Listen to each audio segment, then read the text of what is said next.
Assalamualaikum warahmatullahi wabarakatuh. Selamat pagi, salam sehat, dan salam sejahtera untuk kita semua. Perkenalkan, nama saya Siti Maulina, mahasiswa Magister Ilmu Komunikasi Universitas Mercu Buana Kampus Muria. Ya, kali ini saya bagian dari kelompok bab 4, 6, dan 9. Di mana di sini saya akan menjelaskan bagian dari bab 9, hubungan internal. Dalam bab ini, kita akan membahas yakni pengertian komunikasi internal, pentingnya komunikasi internal, peran pimpinan perusahaan, memahami karyawan lintas generasi, komunikasi internal dalam keberagaman budaya, serta hubungan internal di era digital. Ya, pertama kita akan bahas mengenai pengertian komunikasi internal. Apa sih yang dimaksud dengan komunikasi internal? Komunikasi internal didefinisikan oleh Laurent de Bruinen dalam FND 2006 halaman 122. Komunikasi internal ialah pertukaran gagasan di antara para administrator dan karyawan dalam suatu perusahaan atau jawatan yang menyebabkan terwujudnya perusahaan atau jawatan tersebut lengkap dengan struktur yang khas organisasi dan pertukaran gagasan secara horizontal serta vertikal di dalam perusahaan atau jawatan yang menyebabkan pekerjaannya berlangsung. Sedangkan hubungan internal sendiri, pengertiannya ialah kegiatan public relation untuk membina hubungan dengan publik internal seperti karyawan, para manajer, top management, dan para pemegang saham atau stockholder agar citra dan reputasi organisasi perusahaan tetap positif di mata publik internal. Jenis komunikasi internal. Ya, kita akan membahas tentang bentuk-bentuk dari komunikasi internal. Komunikasi internal sendiri terbagi menjadi 3 bentuk atau 3 jenis, yakni ada komunikasi vertikal, komunikasi horizontal, serta komunikasi diagonal. Komunikasi vertikal itu terbentuk karena adanya perbedaan kedudukan atau status jabatan dalam organisasi maupun perusahaan.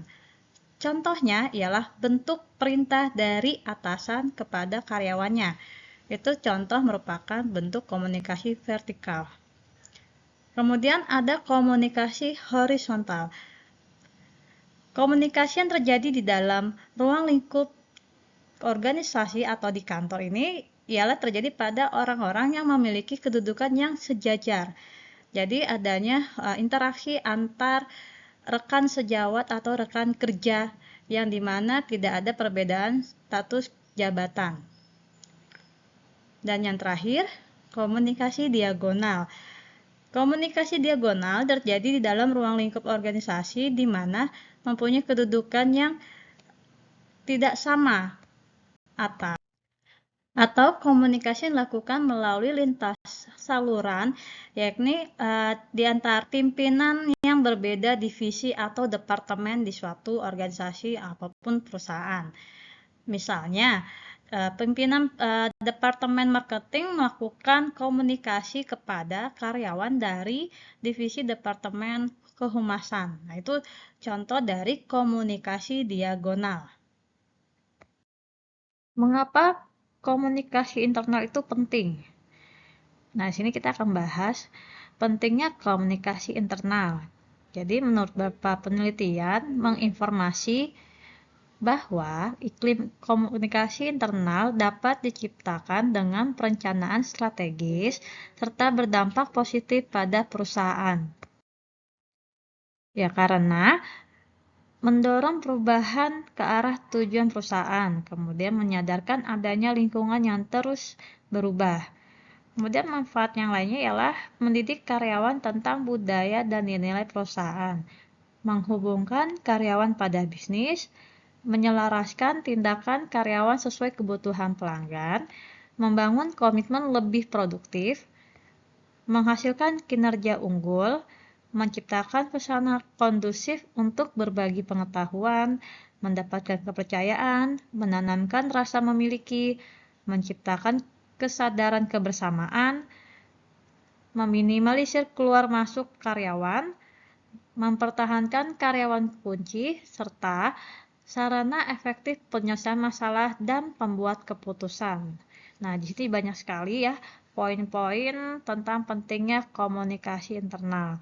Jadi, kalau disimpulkan bahwa komunikasi internal ini merupakan untuk penyampaian tentang visi dan misi dari perusahaan serta untuk pencapaian tujuannya. Jadi kalau tidak ada komunikasi internal, tentu perusahaan atau organisasi tidak akan bisa berjalan dengan baik. Peran pimpinan perusahaan. Peran pemimpin merupakan rangkaian perilaku dan upaya yang dilakukan pemimpin berkenan dengan peningkatan kinerja karyawan.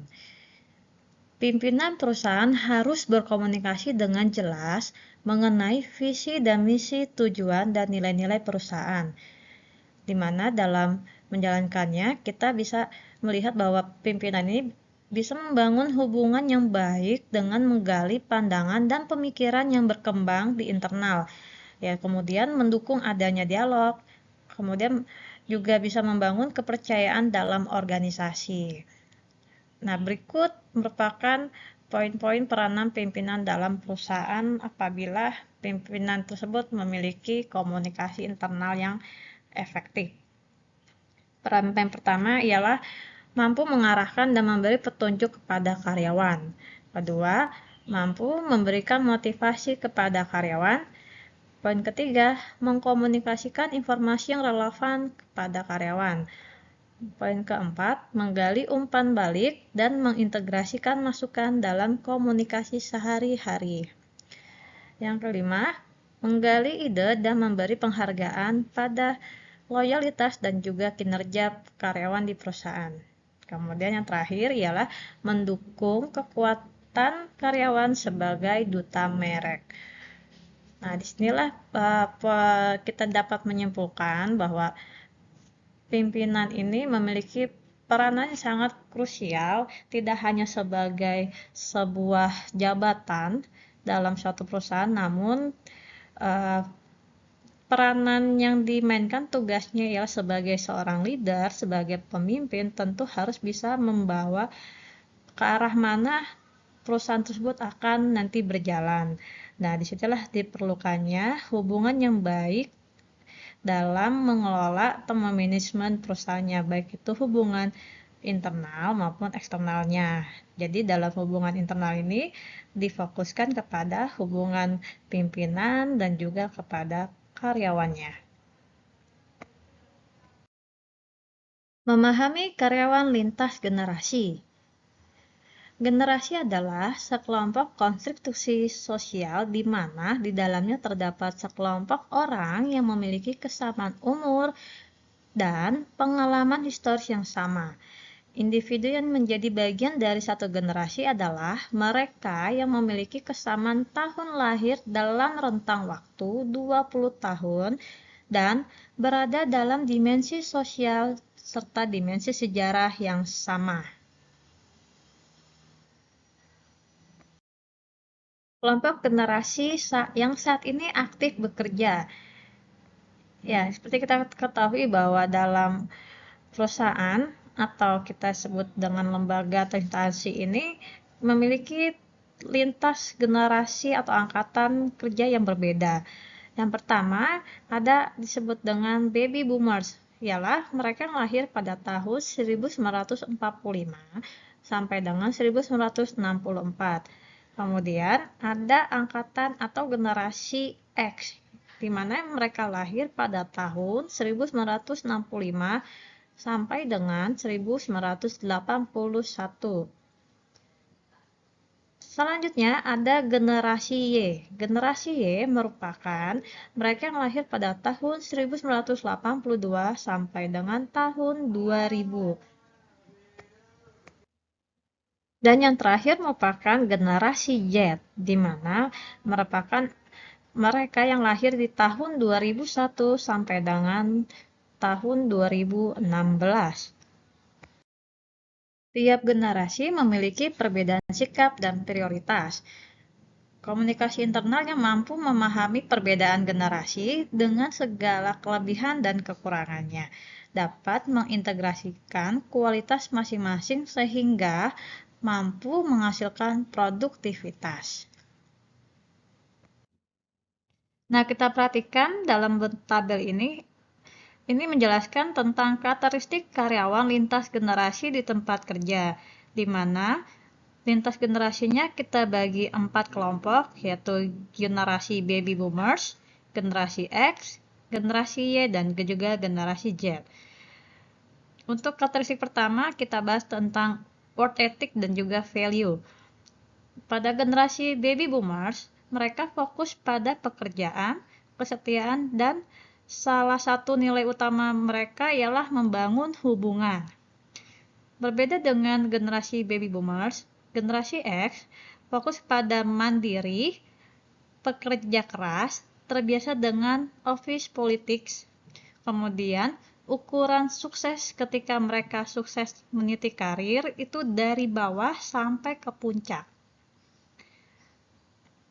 Generasi milenial atau generasi Y, work ethic and value-nya ialah lebih kreatif, kemudian team player, mendapatkan pekerjaan di mana mereka terlibat dalam misi organisasi. Kemudian di generasi Y ini mereka cenderung menghindari office politics. Dan semakin sering pindah kerja, maka semakin sukses. Itu ukuran untuk sukses bagi kelompok generasi Y. Untuk generasi Z, work ethic and value-nya mereka kreatif, cenderung individualitis, kemudian jenisnya pekerjaannya lebih mewarnai kewirausaha, kemudian memiliki arahan jelas. Kemudian pindah pekerjaan merupakan peningkatan karir.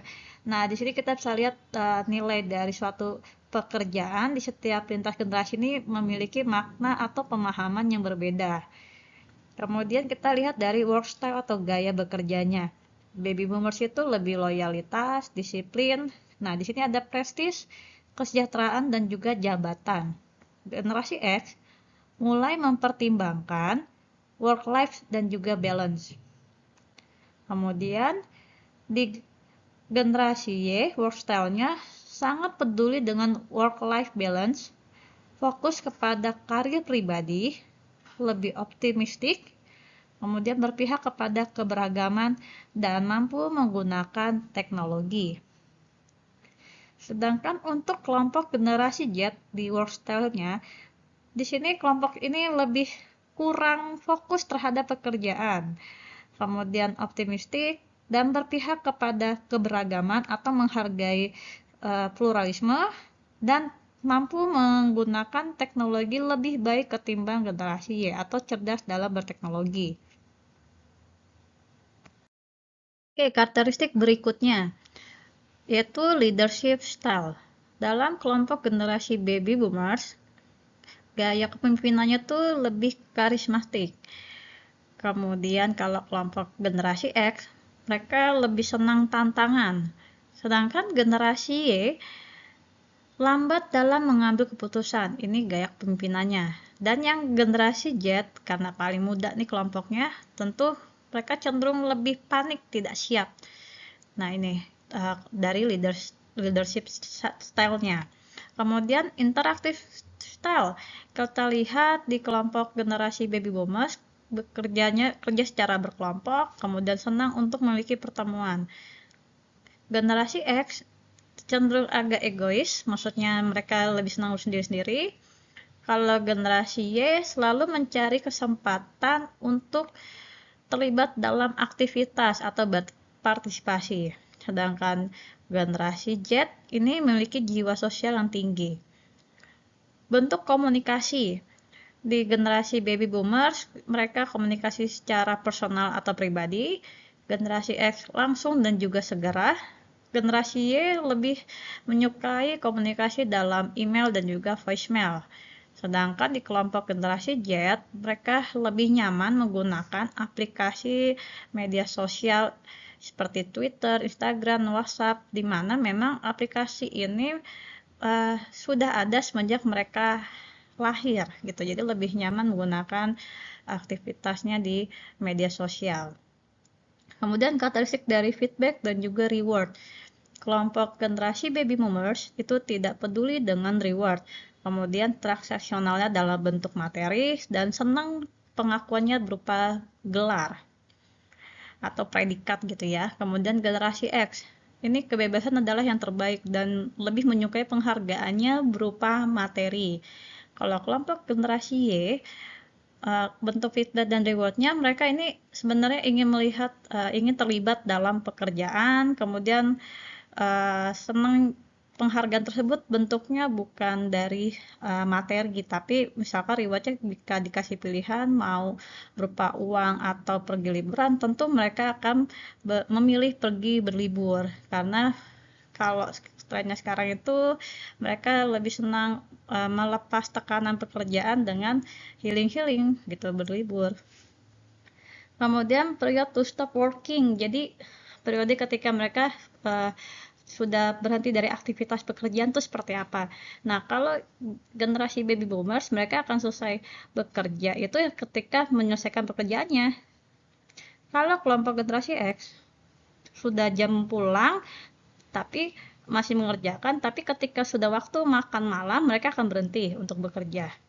Sedangkan kelompok generasi Y, ya sudah, mereka lebih mengutamakan pada aturan jam kerja. Kalau jam kerjanya selesai, mereka sudah akan berhenti kerjanya, tidak akan dilanjutkan. Seperti itu ya. Jadi inilah karakteristik lintas generasi dalam di pekerjaan, dalam baik itu di perusahaan maupun di organisasi. Bagaimana sih kita bisa mendekatkan hubungan internal yang baik antar lintas generasi ini? Ya sebenarnya ada beberapa pendekatan aktif dari komunikasi internal yang bisa dikembangkan di mana untuk membangun sinergi lintas generasi. Ini menurut Carey tahun 2014. Nah, pertama itu memahami kebutuhan dasar setiap manusia yang ingin berkembang, ingin didengarkan, dan ingin dianggap penting. Jadi sebagai pertama itu kita harus pahami dulu apa kemauannya dia, kemudian jadi good listener juga, kemudian menghargai gitu ya. Kemudian nomor poin 2-nya memahami stereotip masing-masing yang bisa merusak keharmonisan. Nah, jadi adanya stereotip itu kayak semacam labeling. Kita jangan sering menggunakan istilah-istilah seperti itu karena bisa mengganggu keintiman atau hubungan yang lebih akrab gitu ya. Kemudian poin ketiga, manajemen mengelola kerjasama kelompok tuh lebih aktif bahkan dengan upaya-upaya tambahan yang diperlukan. Misalnya sering mengadakan pertemuan mingguan atau diskusi, mungkin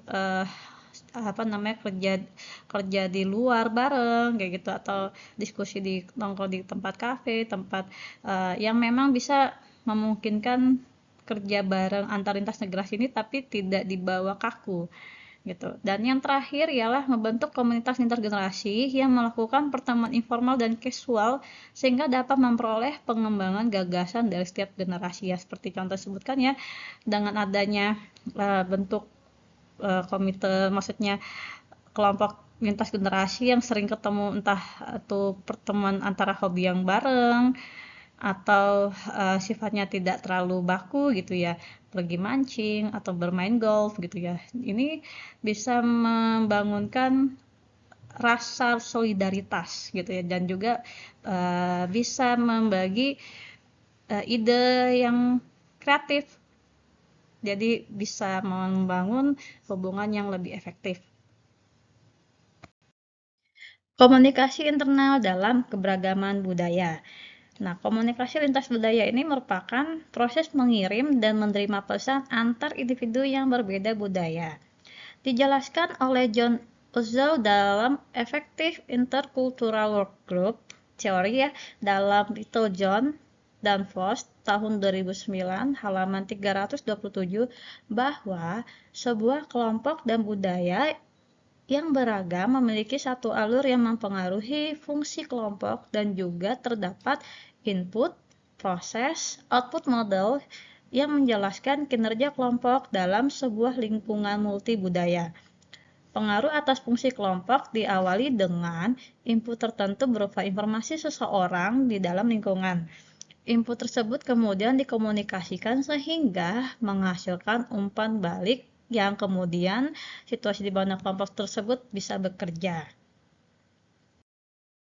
Perbedaan budaya dapat dilihat dari adanya nilai-nilai sosial, peran dan status, pembuatan keputusan, sikap terhadap waktu, penggunaan ruang, konteks budaya, bahasa tubuh, sopan santun, serta tingkah laku etis. Dikarenakan dalam hubungan internal lintas keberagaman budaya ini cenderung menimbulkan perselisihan atau konflik karena adanya perbedaan tadi yang disebutkan. Nah, ada tips langkah penting untuk menghadapi keberagaman di dalam perusahaan.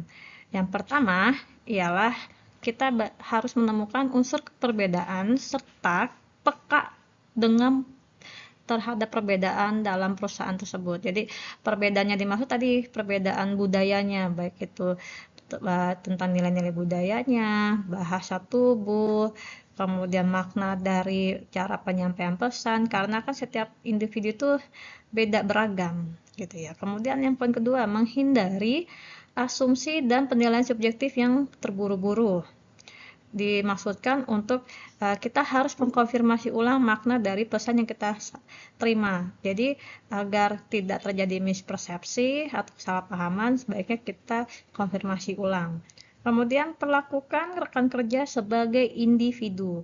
Jadi sebagai individu, sebagai personal orang ini, kita harus bisa lebih mengedepankan sikap toleransi dan juga sikap menghargai satu sama lain. Yang terakhir ialah menjaga etika dalam berkomunikasi lintas budaya. Hindari penggunaan bahasa slang atau yang sifatnya yang tidak dimengerti. Gitu. Jadi kita harus menggunakan bahasa yang lebih universal yang diterima oleh semua anggota maupun tim kerja kita. Hubungan internal di era digital. Ya, ini kaitannya dengan adanya iptek atau ilmu pengetahuan dan juga teknologi. Dari dalam perkembangan zaman, kemudian adanya peradaban budaya yang lebih baru, modern, tentu hubungan internal ini akan mengalami perubahan. Yakni pertama, penggunaan komunikasi melalui kertas itu makin berkurang. Dikarenakan sudah mulai menggunakan komunikasi maya dan serta juga penggunaan medianya tidak lagi based on paper ya, maksudnya penggunaan yang lebih fisik, tapi kayak kita ketahui soft file itu lebih sering dimainkan, penggunaan cloud data. Kemudian media sosial seperti WhatsApp, SMS, email saat ini menjadi bentuk normal dari komunikasi internal. Kalau zaman dulu itu komunikasi internal tentu harus face to face gitu ya. Nah, ini hanya terbantukan dengan media, tentu menjadi bentuk yang saat ini yang kita hadapi di original ini bentuk normal dari komunikasi internalnya. Kemudian yang terakhir, penggunaan smartphone lebih digemari daripada penggunaan desktop. Ya, karena smartphone ini lebih mobile sifatnya, lebih bisa dibawa kemana-mana, tentu lebih diandalkan. Tentu saja dalam hubungan internal di era digital ini kita memiliki sebuah tantangan yang harus dihadapi. Pertama, terjadinya mispersepsi komunikasi yang diakibatkan penyampaian informasi secara berantai dengan media sosial. Nah, ini seringkali kita temui seperti forward berita atau pesan-pesan yang kadang diubah-ubah, jadi lebih cenderung berita hoax. Kemudian penyebaran komunikasi internal perusahaan ini juga dijamin tidak original atau mudah karena dimanipulasi sehingga tidak terjamin lagi kerahasiaannya, gampang dicuri datanya. Bagaimana menghadapi tantangan tersebut? Yaitu solusinya kita tetap menggunakan utama dalam berkomunikasi hubungan internal ialah komunikasi primer.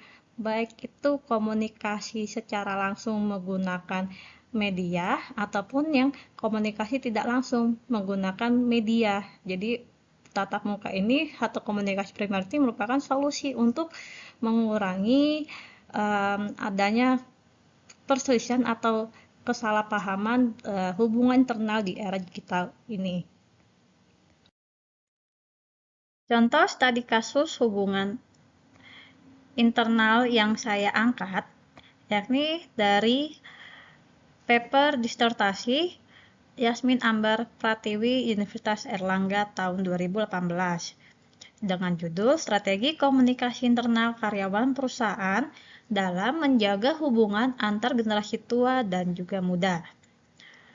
Dalam penelitian tersebut yang dilakukan di PT Petrokimia Gresik, yakni adanya masalah atau gap perbedaan usia karyawan, di mana dalam gap tersebut memunculkan sebuah kesenjangan, yakni ke generasi muda atau generasi Y dengan generasi tuanya atau kita kenal dengan generasi X.